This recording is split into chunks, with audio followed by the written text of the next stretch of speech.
அண்மைச் செய்தி. சென்னை அண்ணா அறிவாலயத்தில் திமுக தலைவர் மு.க.ஸ்டாலின், துணை பொதுச் செயலாளர் கனிமொழி, இளைஞர் அணி செயலாளர் உதயநிதி ஆகியோருடன் ஆலோசனையில் ஈடுபட்டு வருவதாக தகவல் வெளியாகியுள்ளது. இது தொடர்பாக கூடுதல் விவரங்களுடன் இணைகிறார் எமது செய்தியாளர் மாணிக்கம்.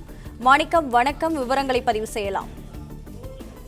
நடந்து முடிந்திருக்கக்கூடிய சட்டமன்ற தேர்தலுடைய வெற்றி, தோல்வி மற்றும் அது குறித்தான முடிவுகள் குறித்து ஆலோசிப்பதற்காக ஆராய்வதற்காக ஒரு குழு அமைக்கப்பட்டிருக்கிறது. இந்த சூழலில் அடுத்த கட்டமாக இந்த தேர்தல் முடிவுகளை ஒட்டி கட்சியில் மேம்படுத்தப்பட வேண்டிய விவரங்கள் என்ன என்பது குறித்து தொடர்ச்சியாக ஒவ்வொரு மட்டத்திற்குரிய தலைவர்களுடன் திமுக தலைவர் மு.க.ஸ்டாலின் அவர்கள் ஆலோசிக்கப்பட்டிருக்கிறார். அந்த வகையில் தற்பொழுது திமுக தலைவர் மு.க.ஸ்டாலின், கட்சியினுடைய துணை பொதுச் செயலாளர் கனிமொழி கருணாநிதி, அதே போன்று இளைஞரணி செயலர் உதயநிதி ஸ்டாலின் அவர்கள் அண்ணா அறிவாலயத்தில் ஆலோசனை ஈடுபட்டுறாங்க. இதுல இந்த தேர்தல் தோல்வி குறித்து ஆராய்வதற்கான குழு தற்போது அவருடைய அறிக்கை ஜூன் மாதம் 5ஆம் தேதிக்குள்ளாக வழங்க வேண்டும் என்று சொல்லியிருக்கக்கூடிய சூழலில் அடுத்த கட்டமாக கட்சியில் மேற்கொள்ள வேண்டிய மாற்றங்கள் குறித்தான பல்வேறு ஆலோசனை ஈடுபட்டுள்ளதாக சொல்லப்பட்டிருக்கிறது.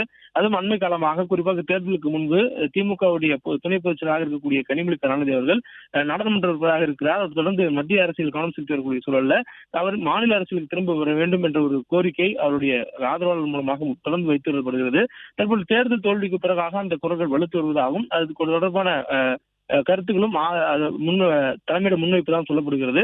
இந்த சூழலில் இந்த ஆலோசனை என்பது தொடர்ந்து அடுத்த கட்டமாக மாநில அரசுக்குள்ளாக கனிமொழி கவனம் செலுத்துவதற்கான ஒரு திட்டமிடல் சொல்லப்பட்டிருக்கிறது. இதற்கு முன்பாக தேர்தல் தோல்வி ஏற்பட்டதுக்கு பிறகாக திமுகவுடைய இளைஞரணி செயலாளர் உதயநிதி ஸ்டாலின் அவர்களும், அதே போன்று திமுக தலைவர் மு.க.ஸ்டாலினுடைய மருமகனார் கூடிய சபரீசன் அவர்களும் திமுக துணை பொதுச் செயலாளர் கனிமொழி அவர்களை இவருடைய இல்லத்திலே சந்தித்து ஆலோசித்ததாக சொல்லப்பட்டிருந்தது.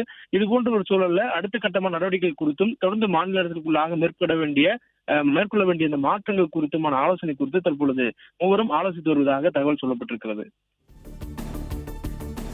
பிளே ஸ்டோர் மற்றும் ஆப் ஸ்டோரில் இருந்து பாலிமர் செயலியை QR கோடு மூலம் பதிவிறக்கம் செய்யுங்கள். செய்திகளை உடனுக்குடன் பெறுங்கள்.